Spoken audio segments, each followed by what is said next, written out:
Hey guys, so today I want to make a quick little video just because I switched from first a Windows computer of course, to the Mac world. So I started off last year with buying my MacBook Pro 15-inch, and yes, it was expensive, but I never did regret that because that was like the best thing ever in my life. It did change how I did my work, and yes, it did take some time to get really into the Mac experience. Just a few months back I bought these two new MacBook Pros. So I have like three MacBook Pros right now and one iMac, and I don't use Windows anymore. And I want to talk a little bit in this video about one thing that I did make a switch from a MacBook Pro 15-inch from 2011 to a 2010 17-inch MacBook Pro that you can see on the right side.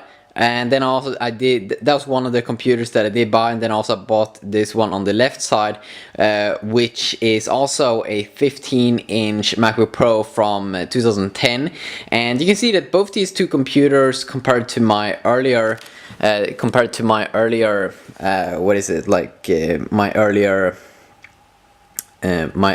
MacBook, these two have white bezels. That's just because they do have anti-glare, so you can sit in the sun and you won't have any weird glare or something like that. It shouldn't be that more expensive to add, but it's pretty sweet. One thing that's very nice with Mac computers is that the experience overall, even though the CPU and stuff like that is a little bit changed, most of the time the experience is kind of the same, and that's something that I definitely do enjoy. And I did make a switch to a 2010 MacBook Pro 17-inch, this one that you can see on the right side, to be my main computer, compared to a newer MacBook Pro that's a little bit faster from 2011.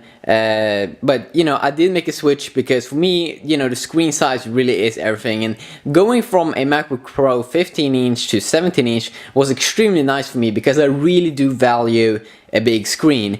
That is why I have a big fat TV in the background of this video, because I like the big stuff with white bezels. That's also why I have a big fat smartphone, like one of the biggest ever, and that one also has a white bezel, called the Galaxy Note 2. Really, it was amazing. The difference between the 17-inch, most MacBooks are pretty slim. So going from the 15-inch MacBook to the 17-inch won't really be that of a big deal. One thing though is that you have to find a case for the 17-inch one, and the case that I have right now for my 17-inch one, it's a little bit, I would prefer that it was a little bit bigger, because it's a little bit hard to put it down. But now when I've used my 17-inch MacBook Pro, I mean, like, it's so much amazing. Like when you use it in your bed, if you want to watch some XXX, bedtime, it's so much more nice to have that 17-inch screen than that 15-inch screen.